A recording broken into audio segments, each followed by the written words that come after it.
अस्सलाम वालेकुम। एफपीएससी का मैं आपसे अपने रिटन टेस्ट का एक्सपीरियंस शेयर करना चाह रही हूँ। तो इसमें आपको सबसे पहले फ़र्स्ट ऑफ़ ऑल टेस्ट के जो सेंटर है तो उसमें एंट्रेंस के लिए या टेस्ट में बैठने के लिए आपको 3 चीज़ों की रिक्वायरमेंट होती है। आईडी कार्ड ओरिजिनल आपका आपके पास होना चाहिए, ओरिजिनल फ़ी चालान जो आपने सबमिट करवाई है, और टेस्ट की रोल नंबर स्लिप आपके पास होनी चाहिए। उसका आप प्रिंट ले लेते हैं, जो भी आपके पास लिंक वगैरह एफपीएससी की तरफ से शेयर किया जाता है। एक गर्ल का काफ़ी इशू भी बना हुआ था क्योंकि उसके पास उसका ओरिजिनल फ़ी चालान नहीं था, मींस फ़ी चालान था ही नहीं। कहती वो मैं भूल आई हूँ या जो भी उसका इशू था, तो वो उसको टेस्ट में वो कह रहे थे आप जाएं, आपको टेस्ट में बैठने नहीं देंगे।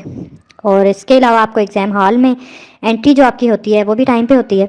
उन्होंने लिखा होता है कि हाफ़ आवर पहले आप आ जाएं। तकरीबन अगर 2 बजे का मेरा टाइम था तो मैं 1:30 बजे तकरीबन वहाँ पहुँच गई थी, लेकिन तब ना भी पहुँचे, एग्जैक्ट 2 बजे टेस्ट स्टार्ट होता है। आपके लिए ज़रूरी ये है कि 2 बजे तक आप वहाँ पे पहुँच जाएँ। 2 बजे का टाइम था, खैर तो 2 बजे हम पहुंच गए। और जब टेस्ट सेंटर में मैं 2 बजे तक बैठ चुकी थी और एग्जैक्ट 2 बजे ही उन्होंने टेस्ट शुरू कर दिया था। हमें क्वेश्चन बुक्स और आंसर शीट्स वगैरह प्रोवाइड कर दी गई थी।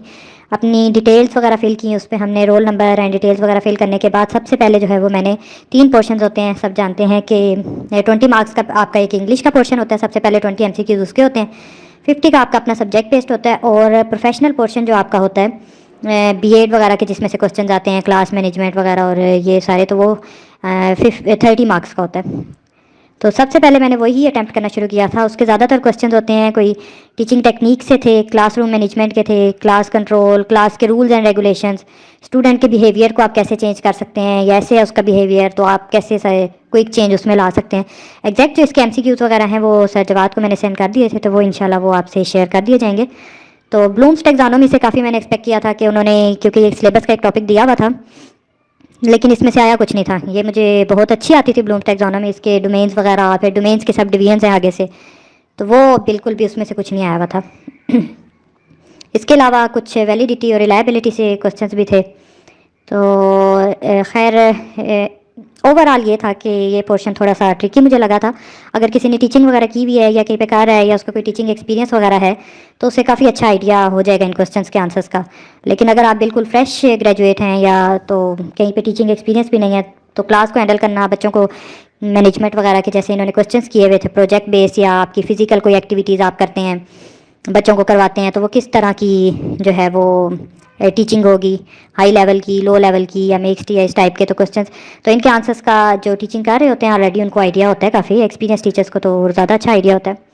उनके लिए जो फील्ड में न्यू हैं तो उनके लिए फिर थोड़े से टफ भी हो सकते हैं ये। बहरहाल मुझे थोड़ा इजी और ट्रिकी सा लगा था। अगर आप बहुत अच्छा दिमाग इस्तेमाल करते हैं तो ये आपका पोर्शन हो जाता है, विदाउट प्रिपरेशन भी हो जाता है।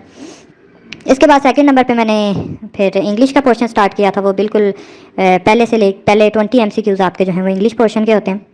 तो ये मिक्स्ड ही था, ना ज़्यादा टफ था ना ज़्यादा कोई आसान था।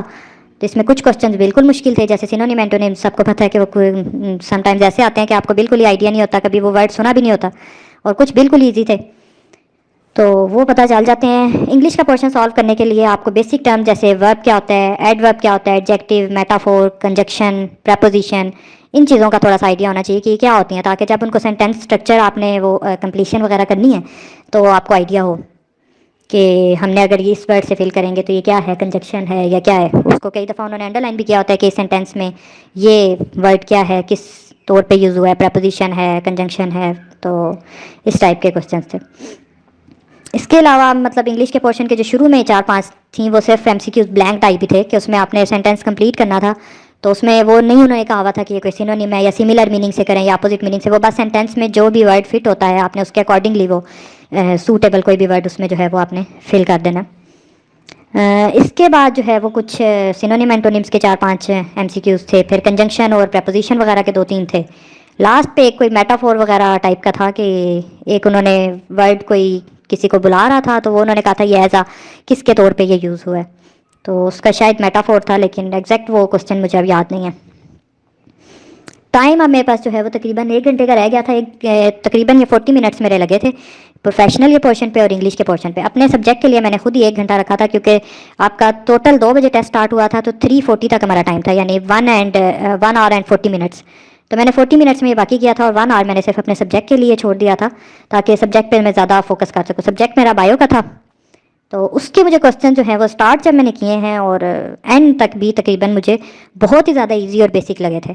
हालांकि मैंने तैयारी इतनी नहीं की थी क्योंकि मैं साथ वैसे ऑलरेडी एक गवर्नमेंट जॉब कर रही हूँ, तो मुझे टाइम भी नहीं मिला था कुछ। तो उसमें ये है कि बिल्कुल ही बेसिक क्वेश्चंस थे कि अगर आपने मैट्रिक या एफएससी लेवल तक तैयारी की हुई है तो मतलब बहुत ज़्यादा वो उसमें से बेसिक क्वेश्चंस डीएनए का पोर्शन है या इनहेरिटेंस का या इस टाइप के क्वेश्चन जो हैं वो बिल्कुल आसान से थे। बेसिक बेसिक के मेंडल के लॉ वगैरह या जो उन्होंने बिल्कुल जो सिलेबस के टॉपिक्स दिए हुए थे ना, तो उन्होंने बिल्कुल उन्हीं को फोकस किया हुआ था, उनसे बिल्कुल आगे पीछे हट के कोई एमएससी कोई एमफिल पीएचडी लेवल के क्वेश्चन नहीं किए हुए थे। कि बहुत से मैंने और भी टेस्ट दिए हैं तो उनमें पता चलता है कि बहुत घुमा फिरा के बहुत ज़्यादा डिफिकल्ट और टफ टाइप के क्वेश्चन दिए जाते हैं, लेकिन ये इतने नहीं थे। तो काफ़ी जल्दी जल्दी में गलतियाँ भी मैंने भी की थी, आल दो आसान था, लेकिन ये है कि आप जल्दी जल्दी में क्योंकि आपके ऑप्शंस भी आपको के समटाइम्स कंफ्यूज कर देते हैं कि वो चीज़ आपने पढ़ी भी होती है उसमें से चूज़ करना कि अच्छा ये, और मोस्टली जो मैंने देखा है तो वो इसमें आल या नॉन का ऑप्शन आ रहा था, तो वो हम मोस्टली इस ऑप्शन को थोड़ा इग्नोर ही कर देते हैं कि आल या नॉन होगा ही नहीं इसमें से, ज़रूर इस फर्स्ट 3 ऑप्शन में से ही कोई होगा। तो आल या नॉन के ऑप्शन को कभी भी जो है वो लाइट ना लें इसके टेस्ट देते हुए। तो वो कुछ एमसीक्यूज़ में थे उनके आंसर्स आल या नॉन वगैरह। लेकिन ये है कि अगर आपने इसकी तैयारी करनी है तो सबसे पहले तो मतलब आपको मैट्रिक से एफएससी लेवल तक अच्छा 9 10 फर्स्ट ईयर सेकंड ईयर आपको अच्छी तैयार होनी चाहिए। तो बहुत ज़्यादा नहीं भी कर सकते अगर टाइम नहीं है तो फर्स्ट ईयर और सेकंड ईयर की बुक को तो खास तौर पे, क्योंकि सबसे ज़्यादा बेसिक्स हमारी उसी बुक में होती हैं, तो वो ज़रूर आपको तैयार होने चाहिए। वो आप अच्छा रिवाइज करके जाएँ उन टॉपिक्स को, एटलीस्ट उन टॉपिक्स पे ज़्यादा फोकस करें, और जो उन्होंने सिलेबस दिया हुआ है सिलेबस के वो जो टॉपिक्स हैं वो उन बुक्स के चैप्टर से देखें। जैसे इकोलॉजी का उन्होंने अगर मुझे टॉपिक दिया हुआ है तो वो फर्स्ट ईयर में या सेकंड ईयर में इकोलॉजी का जो चैप्टर आता है वो मैंने बहुत अच्छा पढ़ के जाना है। तो ये मैंने टॉपिक्स वो तैयार किए थे, एक आध दिन लगाया था उस पर, तो वो काफ़ी बेसिक क्वेश्चंस थे उनमें से, कि अगर आपको वो अच्छा तैयार हैं और आपकी पहले से ग्रिप है अपने सब्जेक्ट पे, मतलब बहुत अच्छी आपको ग्रिप होनी चाहिए ख़ास तौर पे एफएससी लेवल तक, क्योंकि वैसे भी मॉडल कॉलेजेस वगैरह तक की जॉब है तो वो इतना ऊपर वो गई नहीं है हाई लेवल पे कोई। और इसके अलावा जो है वो मतलब और भी जैसे टेस्ट बंदा देता रहता है, तो उसमें यही था कि मैंने जो एक्सपीरियंस किया तो वो पीपीएससी का भी एक बार मैंने टेस्ट किया था, तो उसमें सेकेंड ईयर की बायो से ही क्वेश्चन बहुत ज़्यादा आए हुए थे। तो ये है कि अपने सब्जेक्ट को आप एफएससी लेवल तक बहुत अच्छा तैयार कर लें। और that's all about my text. तो एग्जैक्टली जो क्वेश्चंस आए हुए थे, जो एग्जैक्ट एमसीक्यूज़ वगैरह आए हुए थे, वो जवाब भाई आपको शेयर कर देंगे। बायो के तो इवन मैंने 50 के 50 एमसीक्यूज़ शेयर भी किए हैं, तो आपको पता चल जाएंगे कि ये इस टाइप के हैं। नेक्स्ट फ्यूचर में जब भी जॉब्स आती हैं तो वो हेल्पफुल हो सकते हैं कि इस टाइप के क्वेश्चन आए थे और टॉपिक से रिलेटेड ही थे, टॉपिक के अलावा उन्होंने कहीं से नहीं दिए। तो उन टॉपिक्स को आप बेशक तैयारी करना चाहते हैं बहुत अच्छी, तो उन टॉपिक्स को मैट्रिक से लेके एफएससी बीएससी एमएससी लेवल तक बेशक लेके जाएं, बहुत अच्छी तैयारी हो जाएगी। और आपको बायो के, मैं तो कहती हूँ आप भी जो टेस्ट था अगर किसी ने बहुत अच्छी तैयारी की हुई है तो उसको सब्जेक्ट पोर्शन में 50 में से 40 प्लस तो आराम से उसके आ जाएंगे। तो बाकी ये है कि आखिर में जवाद भाई को मैं बहुत अप्रिशिएट करूँगी, बहुत मेहनत से वीडियोस बनाते हैं, लोगों के लिए बहुत ज़्यादा कंसर्न है, अल्लाह ताला अजर दें इन्हें। और वैसे मैं पंजाब से बिलोंग करती हूँ, तो फेडरल में ही रिसेंटली फेडरल गवर्नमेंट के अंदर ही मेरी जॉब हुई है। तो जब हमारी ये जॉब हुई है तब भी मैंने इनकी वीडियो से बहुत ज़्यादा हेल्पफुल है, तो मैंने बहुत ज़्यादा अच्छी डायरेक्शन हमें एक मिलती है वीडियो से कि आप क्या करना है या कैसी तैयारी होनी चाहिए, या एक्सपीरियंस इसीलिए मैं अपना शेयर कर रही हूँ ताकि बाकी सब भी कुछ ना कुछ नो हाउ हो ही जाती है कि इस टाइप के क्वेश्चन आते हैं, इस टाइप का इंटरव्यू होता है, तो हम किस डायरेक्शन में जाके तैयारी करें। तो बाकी अल्लाह ताला सबके लिए बेहतरी करें। Thank you.